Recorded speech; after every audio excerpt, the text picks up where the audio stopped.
Okay, so welcome back to another episode of the Wealth Building Journey podcast. So this is where we basically break down the essentials of investing, financial wellness, and help you take control of your money. So one smart decision at a time. I'm your co-host, Dennis Hilario, with me, Paul Familara, and today we're diving into one of the most important aspects of personal finance. It's saving and financial planning. So, hi Paul, kamusta? Hi, Dennis. Good day. I'm good, thank you. How are you doing? Good, good. Pretty much the same. Actually, kakapost ko nga lang, sabi ko, content is king. So, dahil kong Yeah. ginagawang mga podcast, mga, content these days, back of my time, puro content, puro camera. From itong Oh, ginagawa yeah. natin, business, meron pa akong, parang health, kung may wealth building, meron ding title ng Building. podcast Mm. is, Nourish to Flourish PH. Ang co-host ko Nice. naman is registered dietitian and nutritionist. So, yung ganon, puro content lang. May music pa nga pala. Yeah. Oo. Oh, Ikaw? that's good, huh? That's good. Yeah, yeah. So, mental wellness and physical wellness. Yes, yes. So, ikaw, kumusta? Mm. Parang ano ka ngayon? Fit na fit. Kasi alam mo, kaya ako nagpa-move kanina kasi I have a project outside. I'm doing DIY landscaping. Ah, Ako nagla-landscape nung paligid namin. So okay. I'm making steps there. So naglagay ako ng mga pavers, tapos so white limestones. So tinatapos ko kanina yung covers para malagay ko yung limestone. And then this week is a very busy week for us because here in New Zealand, there will be a cultural event, yung Pistang Pilipino 2024, wherein every Labor Day, pag October, Labor weekend, we invite everyone from New Zealand to come into a certain city, which is a sponsor city. And then we do like an Olympics, may basketball, Mm. volleyball, golf tournaments, darts, table tennis, and what have you. So, malaking event. So this weekend yon gagawin. I'm one of the organizers of the golf tournament. We have a 2-day tournament in very prestigious location. So it's fun. It's fun. Kaya yung mga Pinoy community, no? Filipino community. Or not necessarily. Filipinos na basta Filipino roots, no? Kahit na dito na lumaki mga bata, pinanganak dito or asawa ng mga Pilipino, yung mga may Mm. relationship with Filipino, they're allowed to play in the tournament. But on the event, like the consular office of the embassy will come over to give a talk, give embassy support. There's a beauty competition as well, yung Oh, beauty wow. pageant, yung fashion show. Gagaling ng mga ng mga fashion ano daw dito yung couturiers na Filipino dito. Tapos meron dito isang gumagawa, House of Musa, which is also based in Davao, yung principal company nila, pero dito nag-extend sila. Gumagawa sila ng mga hibla na damit na Mm. gawa sa banana leaves But, and okay. banana plant. So very so sumisikat siya ngayon dito sa New Zealand, Australia, and they also have branch out in the States Mm. because of its organic component. Dami na rin Pilipino talaga dyan, ano? Anong bang population ng Filipino sa New Well, Zealand? Filipinos are the third largest migrant in New Zealand, but Mm. we're very small in the sense na compared to Chinese and Indians. 100,000 people ang population ng Filipinos out of the 5 million Okay. of the population. 100,000. 100,000 lang. Oh, okay. Pero from the time na you migrated there back in 2017 nga ba? 2016? 17, yes. Yeah, Yeah, oo. yeah, yeah. Ano yung growth rate ng Pinoy migrants? Malaki. I came in at 55,000 eh. Mm. Ang Halos double na. Filipino population. Tapos nag-ramp up siya nung maganda yung economy, daming pumapasok na trabaho, and then nag-COVID, sarado. And then nung nag-open ng borders, which we opened early, 2022-ish, no? Um, we doubled the numbers of immigration. So biglang nag-ramp up yung from 55,000 to 70 and then 100,000. Mm. Ang bilis ng panahon. Mm. I remember when you left here, katatapos lang yata ng election noon eh, di ba? Ni Duterte. Tapos ngayon, Correct. Oo. napalitan na ng bagong president. Oo. Mm. Mas- Sumusunod ka ba dun sa ano? Ako araw-araw nakikinig dun sa Quad Committee. ano lang, mga micro videos, nakikita ko sa TikTok, mga short videos. Pero, Oo, ako talaga I yeah, follow, yeah, the yeah. while working outside in the morning, that's my exercise. Aside from doing one exercise, mag-gardening ako. Naka-earphone and nakikinig ako dun sa sa Yeah. mahabang Hearing. hearing sa Quadcom. Yeah, yeah.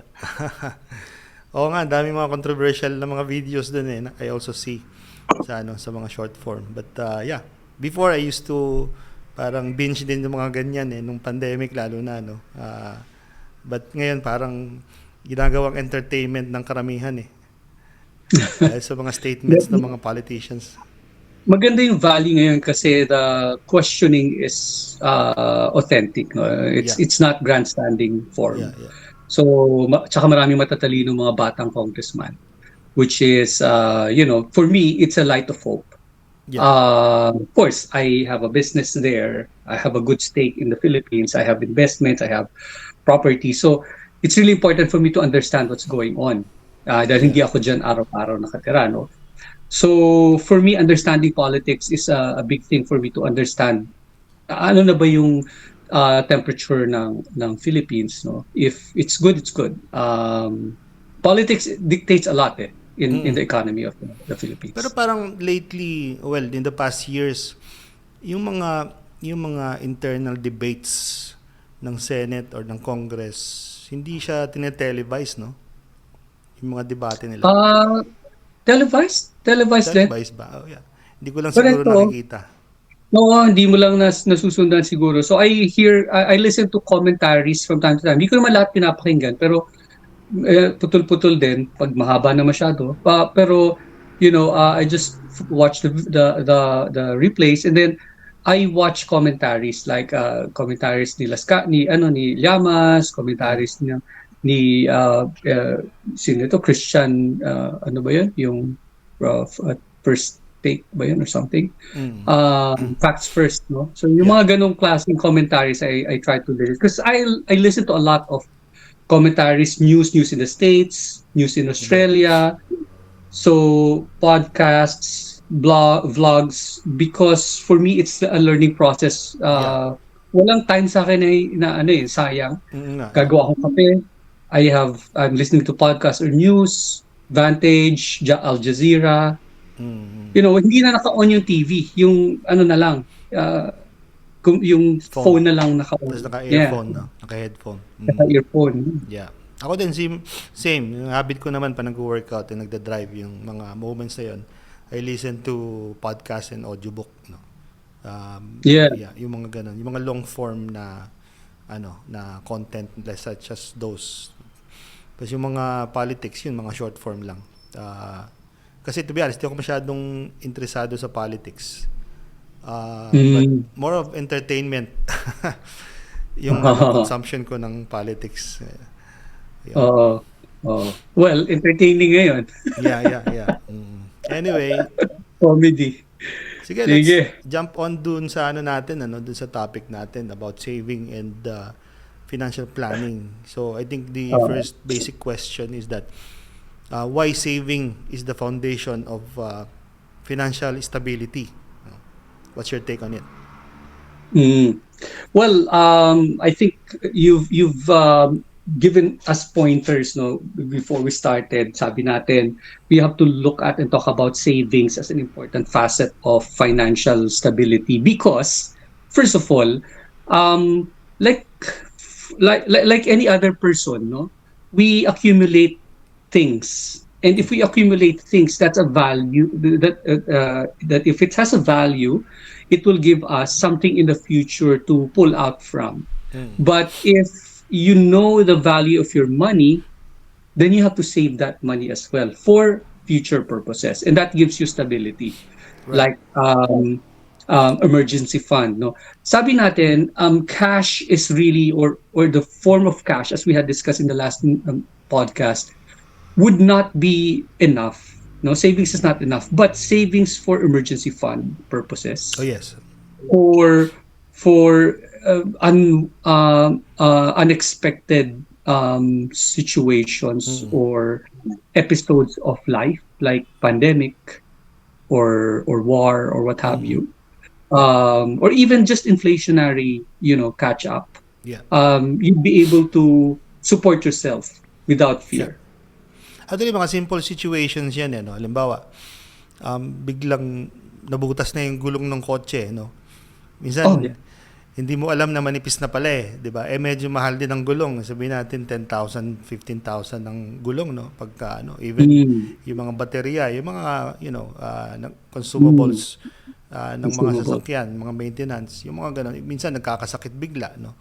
So if you're not Mm. liquid and you are not saving, then yung mga ganung unique situations or rare situations na nagugulat ka, no? So I think you're Mm. right, more on emergency preparedness. So if not, yung Mm. talagang mabigat, halimbawa is yung nawalan ka ng trabaho, di ba? That's yun ang mabigat Yes. talaga, no? So if you're not prepared Correct. on those things, hindi ka nag-save, that will be a very worrisome situation. Oh, mamaya kailangan natin pag-usapan yung hanggang gaano ba kalayo dapat yung savings mo, di ba? Kasi Yes. yung Mhm. pinakamalaking bagay is nawalan ka ng trabaho. Correct. Well, if you have a car, nawalan ka ng trabaho, and you're willing to sell a car just to fit in yung kasi pwede na rin yun, di ba? Pero Mhm. you lose the value of the car kasi you'll sell it cheap, di ba? Yes. So, sayang yun. Pero kung meron kang nakatabing pera na, pwede mo unti-untiin, belt tightening lang. Pero at least may lumalabas, may cash flow. Yeah. Yeah, that's one angle. And another angle is setting financial goals. Halimbawa, yun naman kasi emergency, no? Another one is, halimbawa, gusto mong, yung family nyo mahilig mag-travel, di ba? So, Mm. you'll be aiming for certain fund, no, para makapag-travel ka. So, yun naman, planned na allocation of your income. Another one is educational, no? Like bude yung mga schools nag-offer sila ng mga installment plans, but still, Yes.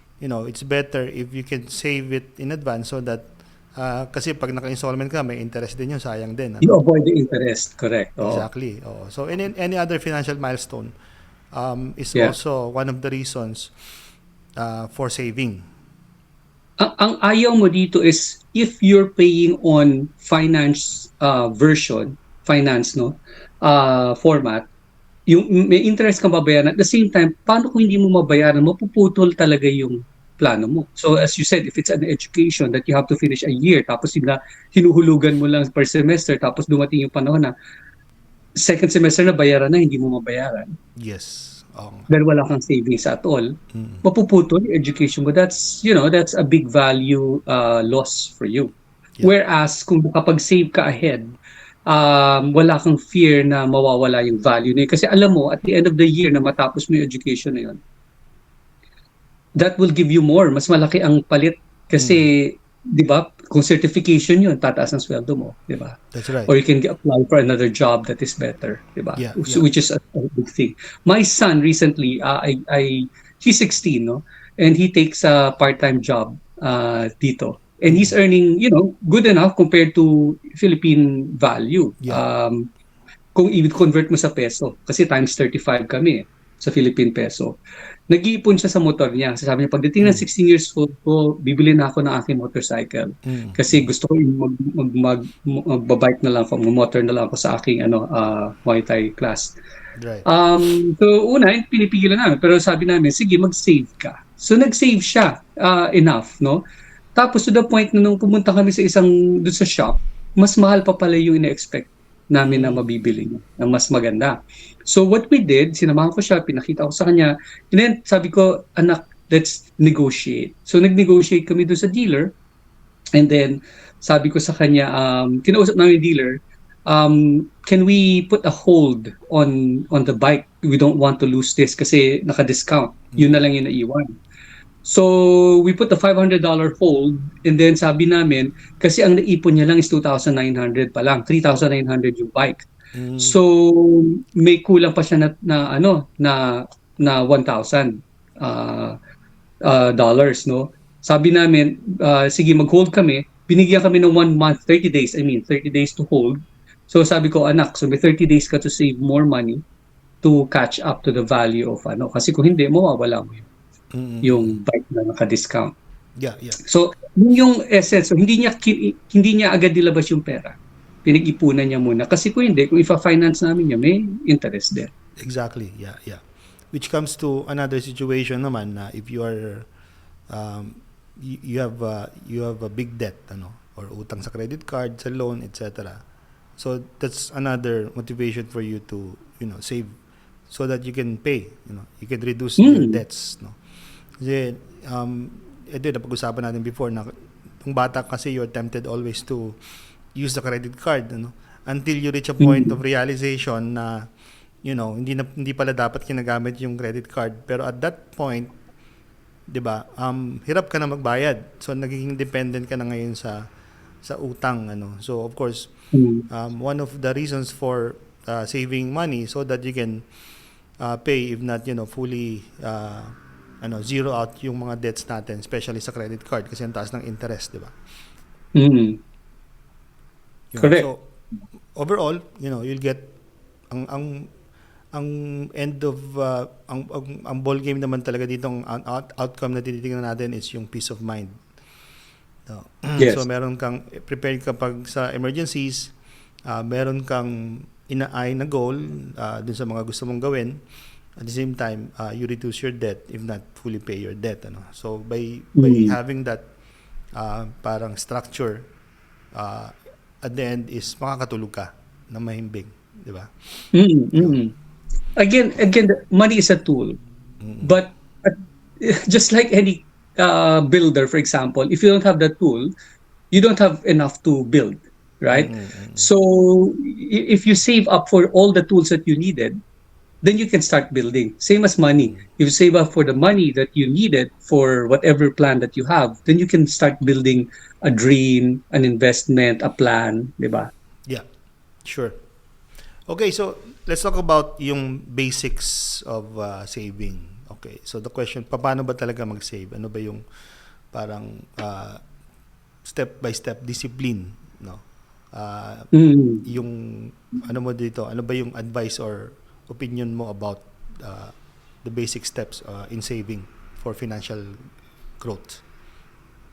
So first of all, we have to understand the basics of money in, money out. Cash flow, yeah. Yung cash flow. Kasi sabi nga ng iba, paano naman makakasave kung pagpasok ng sweldo, ubos agad? Di ba? Maybe, dapat i-evaluate natin ano ba yung lumalabas. Right? So income and expenses. So income versus expenses, it should not be higher. Expenses should not be higher than the income. Because otherwise, you'll be net negative every time the income comes in. Otherwise, the other way around is that add another income that will compensate or probably be more than the expenses. Other people, yung mga conservatives, sasabihin nila, magtipid na lang ako para konti gastos. Pareho rin, tama rin yun. Pero in a way, it doesn't progress your growth. It just actually reduce your the cost that you'll be taking away. No, so to save is to understand the net of income and expenses. First of all, that's for me a basic understanding of what would be left na kinikiti mo. Nung bata ako, 25, meron akong coin nalalagyan. Hanggang sa nakaipon ako. Or minsan, pag kahit makita ko ng pera hanggang ngayon pala, pag may nakita akong pera sa kalsada, I pick it up. And I call it a lucky coin, keep it somewhere else.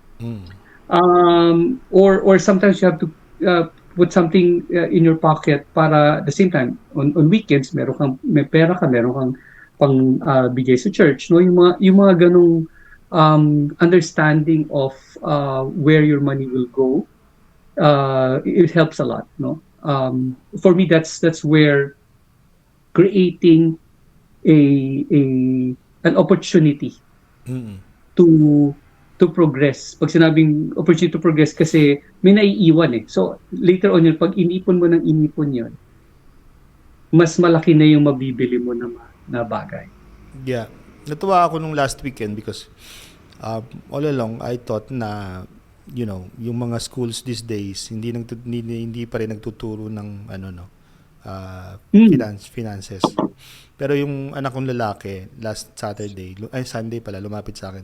Can you help me with something? Nung tiningnan ko, meron silang template ng budget. Parang yun yung assignment nila, yung homework.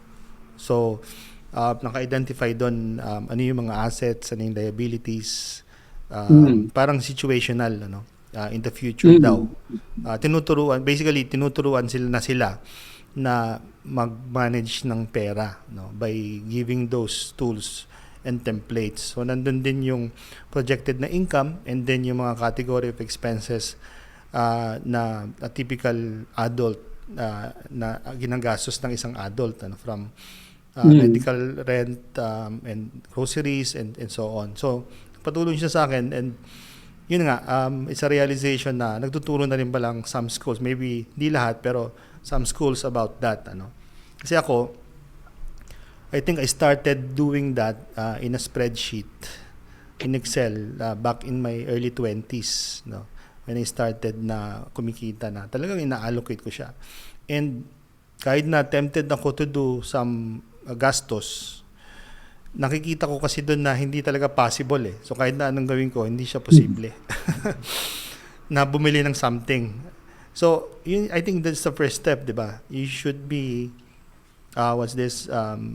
diligent in terms of really categorizing your expenses on a monthly basis and checking ano ba yung income mo and then adjust accordingly kung ano yung meron ka and may mga suggestion nga na sinasabi na if you want to save you have to pay yourself first. So for example, if your income is say 20,000 pesos, magsubi ka na ng 20% of that on a monthly basis before you allocate it to your expenses. So 20% of 20,000 is how much? Like 4,000, tama ba? 4,000 pesos. Subi mo na siya, lagay mo sa bank, lagay mo sa envelope. And then that's the time you start budgeting, Yun. So I remember I started that and to this day hindi na lang siya Google spreadsheet pero I think nabanggit ko before yung YNAB. Yung You Need a Budget app. Yun ang ginagamit ko to allocate the budget on a monthly basis. Well, that's good, no? Kasi you're very keen and meticulous in terms of following the money, kung paano mo ina-allocate. Some people won't have that diligence, Wala silang certain discipline. Pero at least at the basic, meron ka dapat disiplina sa gastos. Yun yung importante. Kasi pag wala kang disiplina sa gastos, mahirap magkaroon ng net ng maiiwan. And meron ako in a way I just our lifestyle is different in the sense na hindi ko fina-follow yung budget so to speak at all. Meron lang akong parang a broad idea kasi I can put up money from here and there. So meron lang akong account for this, account for travel, account for expense, account for day-to-day, account for whatever payable. And then I have a whole Excel sheet with pie chart. Tapos nandun kung ilang percentage yung pang Netflix, pang Disney Plus, pang kung alin yung dapat tatanggalin kung hindi naman kailangan. NBA, League Pass, yung mga ganun, mga extras, di ba? Kasi dami yan Netflix, Spotify, NBA, Disney, what have you, kung ano-ano mga extras na hindi mo alam, hindi mo naman pala kailangan lahat, di ba? Na meron ka dating subscriptions, di ba? So just recently, may tinanggal ako subscriptions, sinarealize ko, teka, hindi ko ginagamit ito So it leaks out from your mind. But again, there's a pie chart because some people will not look at in the details of item. Pero like me, I'm very visual. So sa pie chart makita ko alin yung pinakamalaking kumakain ng budget.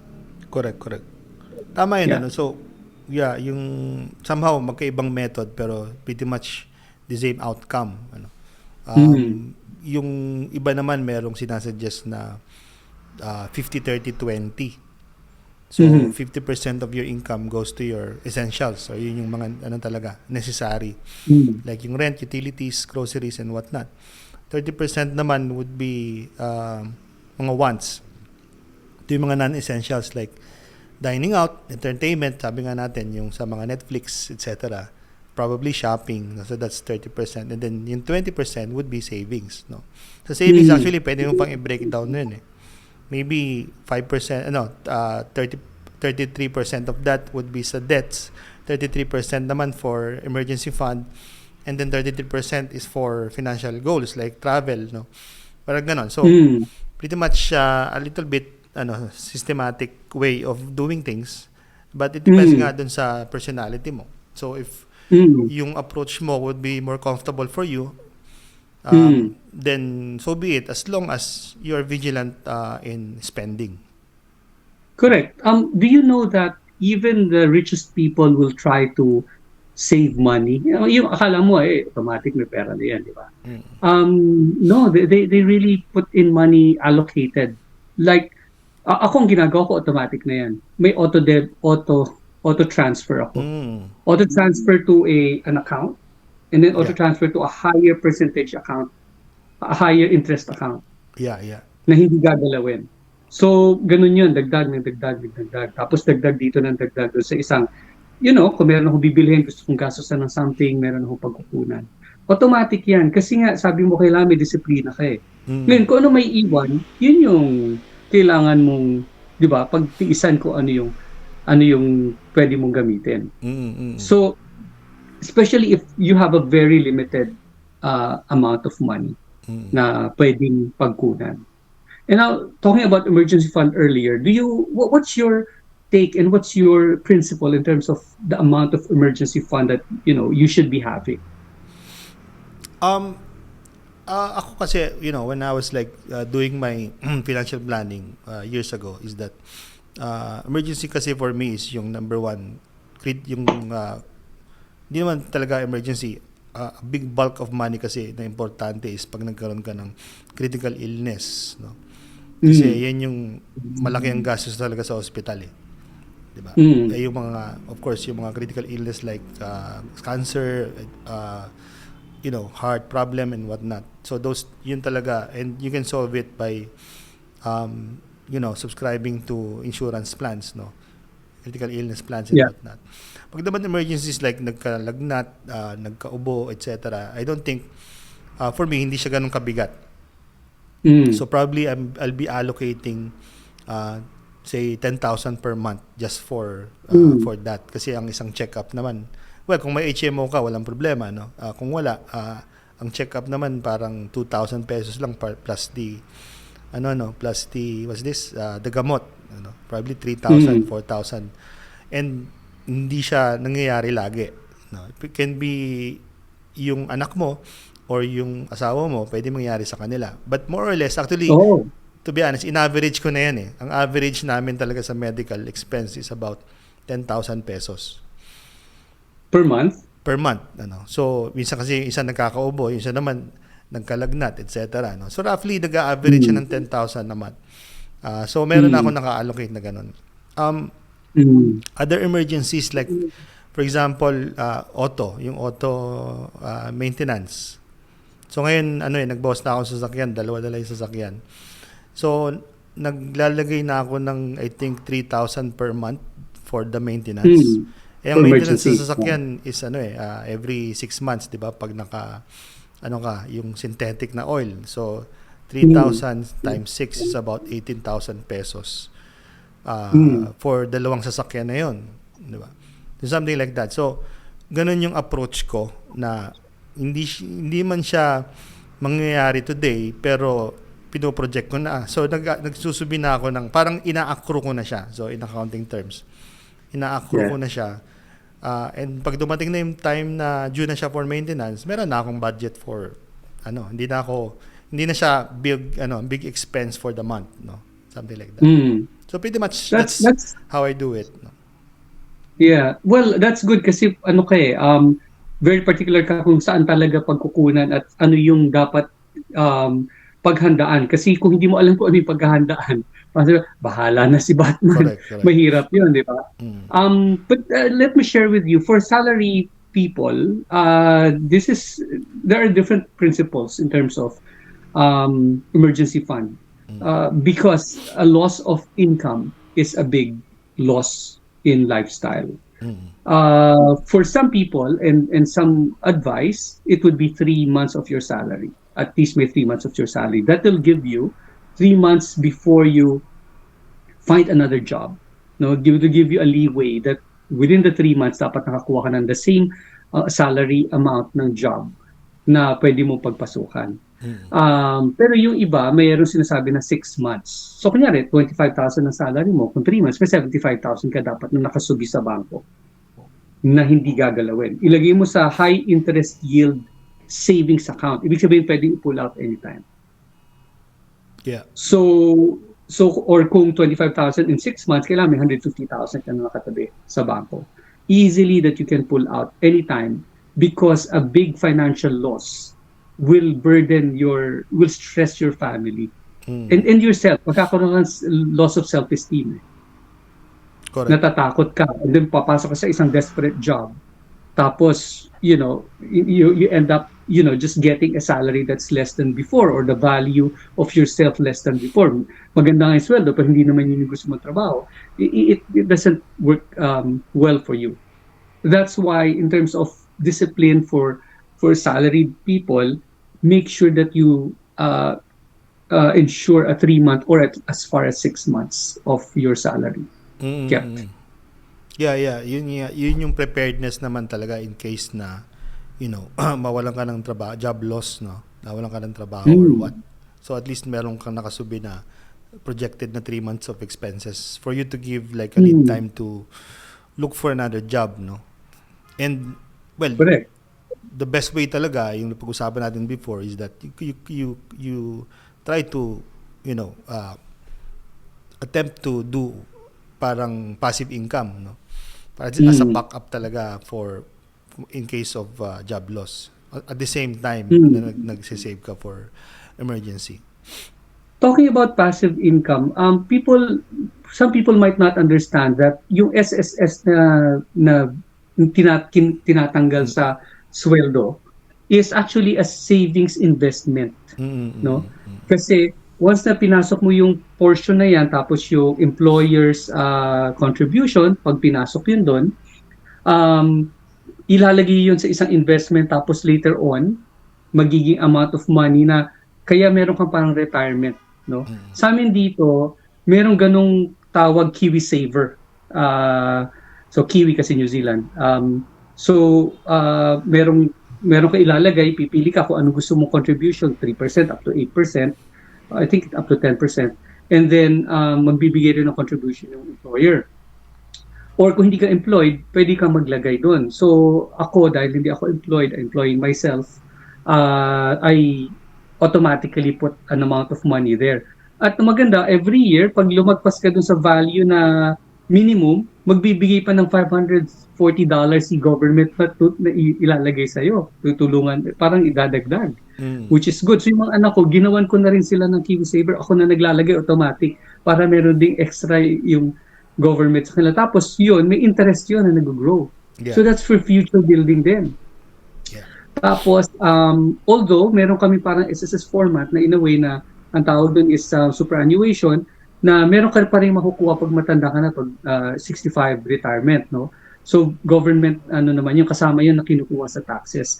So yung mga ganun, security mo yun later on in the future. But, again, we have to understand how it works.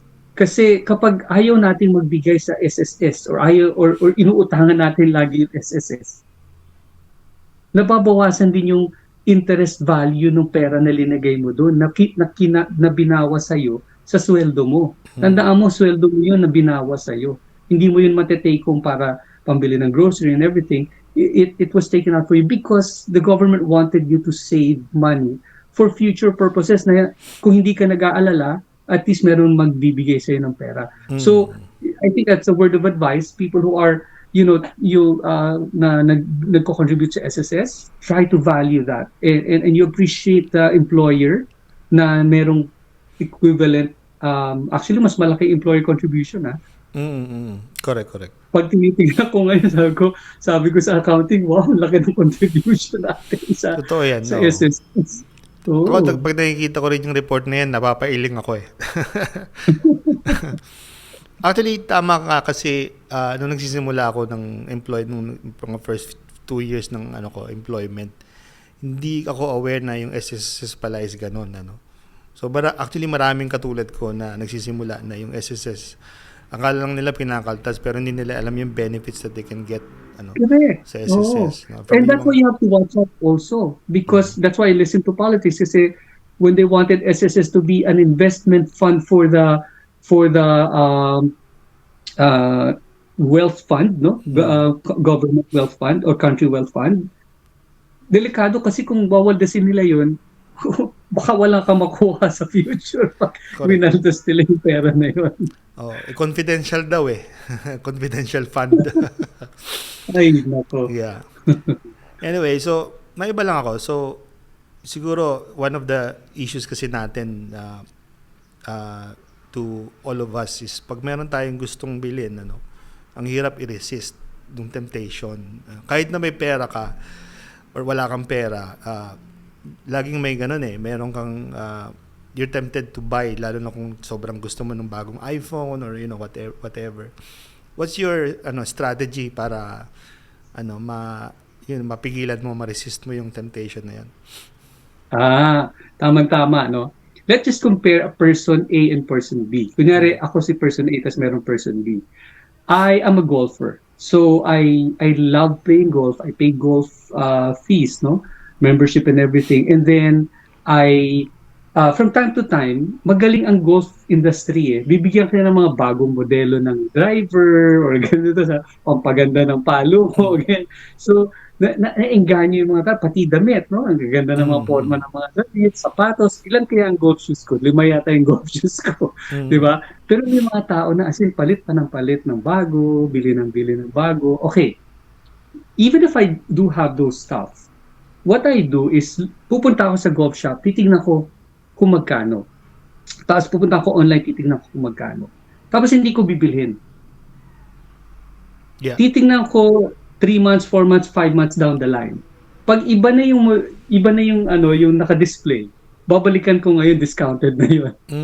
Either from 20% to 30%, minsan up to 50% discount. Then I buy. So that's parang cooling off period. Yes. Yan. Correct. Less na ngayon yung binili mo. I told you last time, bumili ang kotse na ngayon mas mahal pa yung kotse ngayon kaysa noon. Dapat ang kotse nagde-depreciate, di ba? Hindi, mas mahal pa ngayon yung kotse ko. Kaysa kasi na siya, phased out model na siya nung isang iconic na model, no? It's a 2-door. Yan yung Tesla? 45. Tesla ba yan? Hindi to Tesla. It's an Audi TT. It's a Mark II model. Audi, So anyway, so its value is important. Huwag kang bumili habang bago. Isa yun sa advice ko. Kasi tatagal at yan, mababawasan din yung presyo niyan. At pareho lang din yung mapapakinabangan mo sa item na yon. Lalo na kung hindi naman nagamit yun, bago yun sa shelf, bagong damit, bago pa rin yun, pero hindi na bagong modelo. Right. Yeah. Bakit ka sasakay sa bagong modelo na hindi naman talaga, okay, why? Diba? Yun yung issue eh. So for me really, it's about watching it, and then waiting for the right timing. That's where I get the value of the things that I can buy expensive stuff, but I buy it at a value. Pero yeah, magandang mindset yan nga, yung parang, especially minsan kasi impulse talaga, di ba? Napadaan ka sa mall, parang tatamarin ka ng bumalik, bibilin mo na kasi, Pero if you can resist that initial temptation and having that Yeah. mindset, ipa-cool off muna, sabihin natin 30 days or what have you, and that mindset na in the future, mas bababa yung presyo niyan para mabili mo. No? Ako naman kasi, There are people who are, sige, go ahead. yeah. Ako Sige. naman kasi, hindi ko masyadong problema yon because practical ako talaga eh. Like for example, kahit meron akong, like sa sapatos, no? Hindi ako, mahilig ako sa sapatos, pero napapansin ko na pag may binili akong 2-3 sapatos, mga bago, laging isa lang ang ginagamit ko eh. Nanghihinayang ako dun sa na hindi siya nagagamit hanggang sa mabulok lang, no? Or like for example, dati, nung pandemic, binilang ko ng bike yung mga bata. Kasama ako. Tapos, nung nag-subside na, nandun, nakatambak, di ba? So, hindi ko naman kailangan talaga yung money na yon, pero naiinis ako pag nakikita ko siya. So, binenta ko na lang, di ba? So, somehow, hindi talaga ako impulse buyer, parang gano'n. Pero, tama, Well, kapag meron akong gustong bilhin naman, sapatos, di ba? correct. Pag meron naman akong gustong bilhin, talagang inaaral ko mabuti. I think, katulad mo na, inaaral ko siya kung talagang kailangan ko ba talaga to or what. Kumbaga, I have that discipline. Wants or need, di ba? Yes, oo, parang gano'n. Sorry, you were saying kanina. No. Sabi ko nga, ito yung dapat i-watch out ng ano natin, yung para sa mga lalaki, sapatos, di ba? Sasakyan, yun ang pinakamahal, either motor, kotse, all these. Relo. Lalo na yung sapatos, yung mga Jordans. Ako, sabi, investment kasi yan, pwede mo ibenta. Ang dami na nagbibenta ng Jordans. Pero pag hindi mo ginamit yan, mabubulok yan. Magdi-deteriorate, matatanggal yung ano niyan, yung dikit niyan sa ilalim. Diba? Kasi ayaw mong gamitin dahil sa mo, mahal eh. Hindi, pag maganda yan, diba, gamitin mo. Watches, what have you. So, mga babae na mga... Yeah, yung mga items nga eh. Items yan na mahilig bumili ng damit, sapatos, bags, Yeah, babae, jewelry. Those are the things that you have to avoid buying a lot. I know someone na, bili naman, ilalaki naman, bili ng Jordan, silang mag-ama, no? Ako nga eh, wala akong Jordans eh. I mean, probably I bought one before, but they didn't buy another one. But I have several. I have a Curry's, I have a Kobe, I have a LeBron. Pero, again, pag nagba-basketball ka, isi-switch mo lang naman yun eh, di ba? Tapos marami naman yun eh. Di ba? You don't have to really keep, ang dami niyan. So, wag tayong masyadong maipit sa ganong klaseng expense. Kasi, mawawalan ka ng savings kapag dun mo ilalagay yung pera. Right. Okay, sige. So, siguro kung bibigay tayo ng parang on a grand scheme of things, no, or high level, ano yung parang bigyan lang natin ng step by step guide in saving and financial planning. What's your tools that you use and methods? Well, the best thing really is number one, to focus on the details, just like what you do. You have a method, just like any method, like in business method or sales method, we follow the SMART method, diba? And everyone's familiar with that. If you're not familiar, it's an acronym of being specific, no, getting measurable items and results. It should be achievable, SMA, achievable for the A, and then R for relevant, meaning it should be the value is important, no, being relevant in terms of the item, and then time bound. Kung meron ka isa-save, alam mo kung magkano sa dulo, gaano katagal mo isa-save. Kung meron kang invest, alam mo kung magkano hanggang saan ka mag-i-invest, and so forth. So that's a more specific and disciplined process na pwede natin gamitin. What else do you want to add on that? Well, I think in terms of the financial planning, yung tool nga nung yung acronym na SMART is very useful, and it applies to any project that you have, even sa business. So financial planning, it's also important that you implement the same concept, no. Basta realistic lang and practical, kumbaga, in other words, no? Correct. Kung ang situation mo naman is marami kang utang, so I think same thing, you can implement the same concept. Kasi meron ding, kung meron kasing compounding interest na concept, meron ding yung that snowball na method, ano. So Correct. Oh.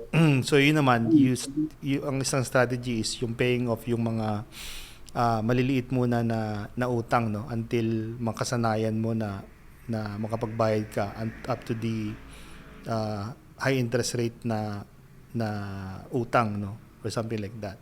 So both strategies naman is effective as long as nagbabayad ka. Yun ang importante doon, nagbabayad ka eh. Kasi yung Can I add something on that, Dens? No, Yeah. about compounding. No, last time we discussed about compounding interest to gain wealth. Ibig sabihin, pag nag-save ka into an investment, dahil nagko-compound yung pera in time, dumalaki yung pinasok mo doon. Kasi the next year, maa-add yung interest, no? Ganun din sa utang eh. Pag hindi mo binayaran yun, i-compound din nila yun. correct. So, lumalaki na yung utang mo the next time dahil hindi mo ginalaw. Ang problema sa utang, sa mga loan, mas mataas ang interest kumpara sa savings.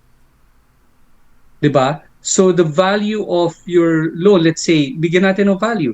Sabi natin, sa bangko, ang savings account na return sa'yo every year, 1 to 2% max.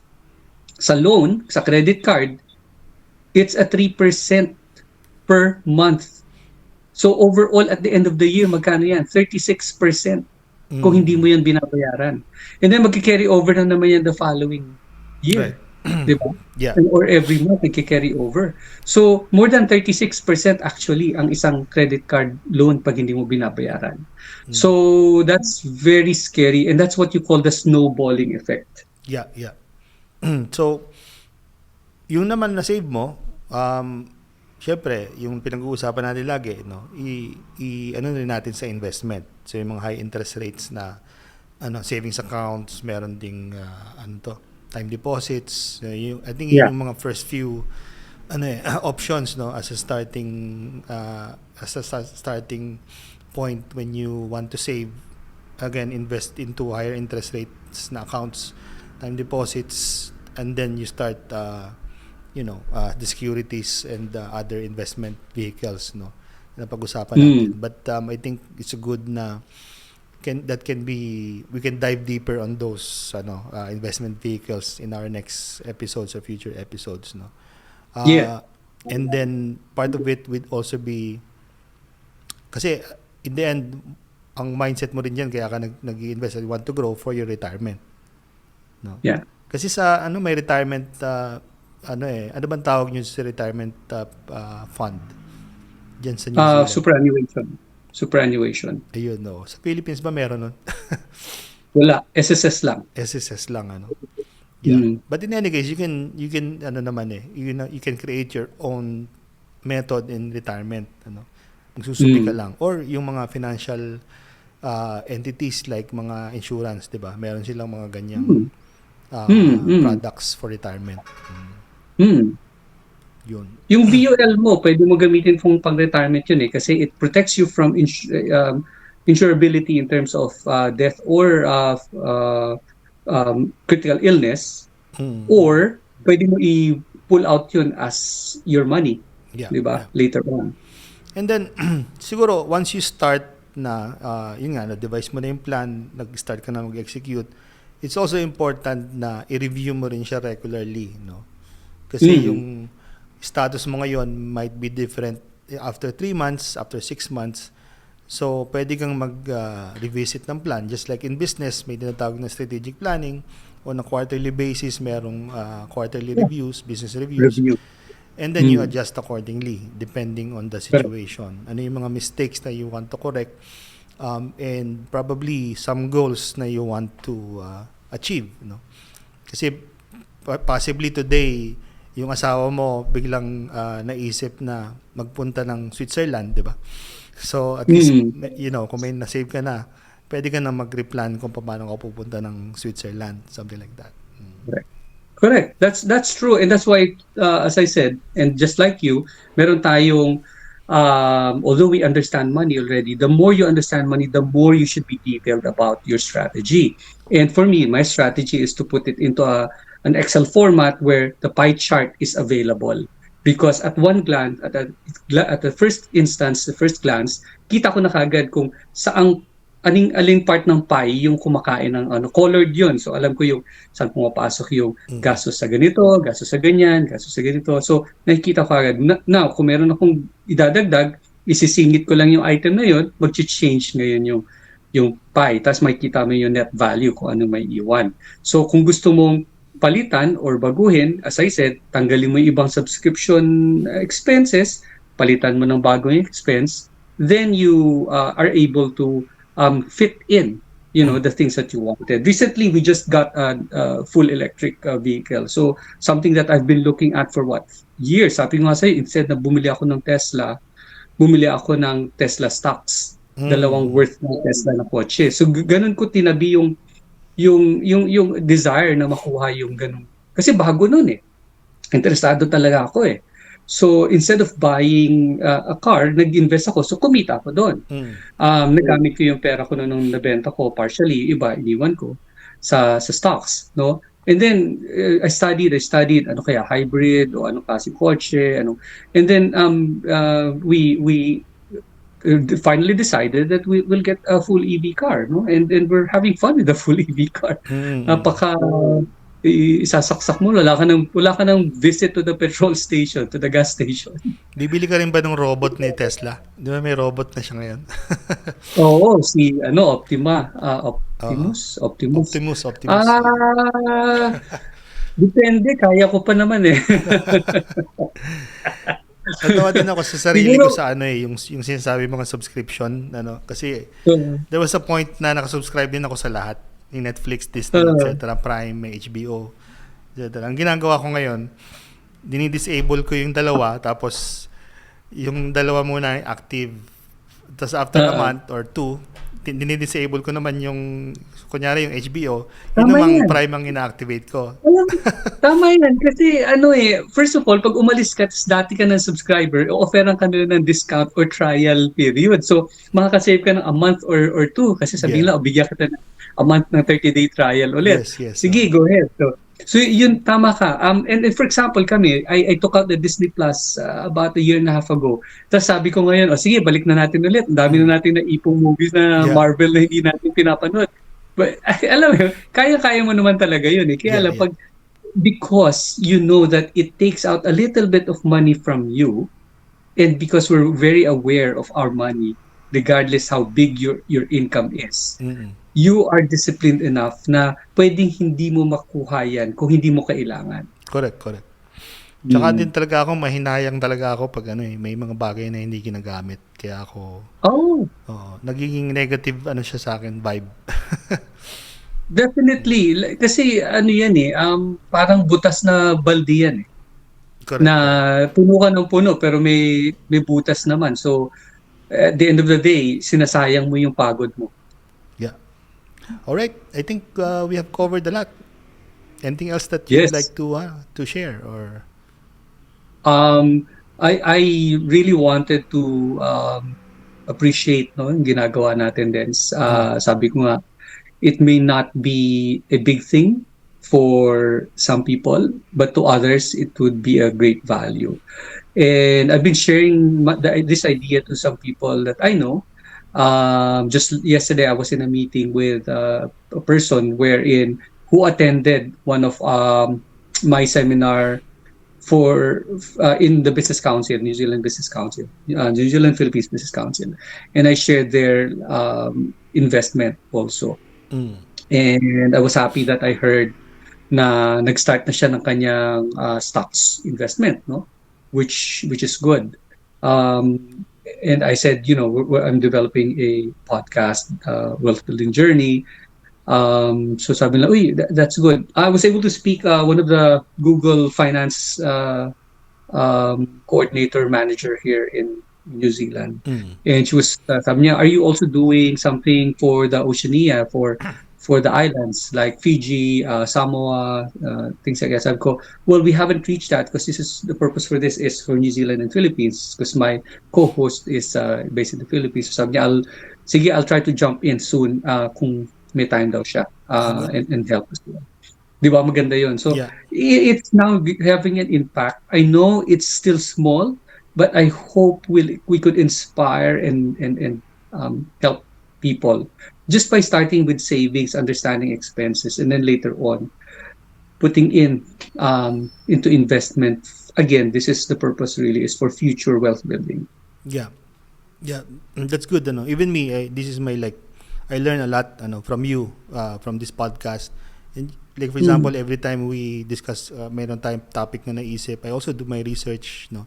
So by doing that, natututo talaga ako, no. And then that learnings is the thing that we share here in this podcast. I consider kasi yung nabanggit ko kanina, yung content creation, as already a lifestyle now, no. Especially these days, no, you don't exist kasi if you're not online. And part of what our advocacy is to share our experience and knowledge, and this is a good medium to do so, no?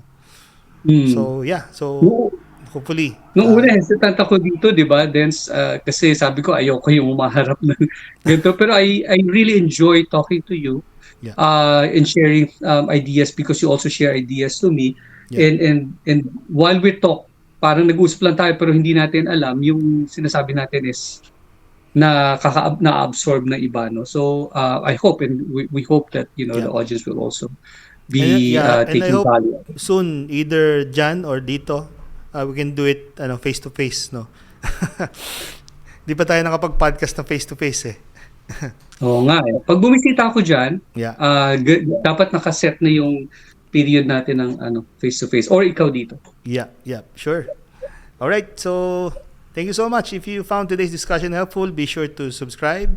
Nasa YouTube tayo, nasa Spotify, and also soon we're gonna have Facebook pages and other social media pages. And in any case, we share it naman in our personal pages, no, in business pages. So don't miss out on future episodes by subscribing. And also, if you have any questions or topics, or you want to book a call with us for consulting, pwede rin. You can feel free to reach out. Just comment down below through our sites, no. Again, thanks for tuning in. Until next time, stay financially fit. Thank you, sir. Thank you. Thank you, Alright. guys.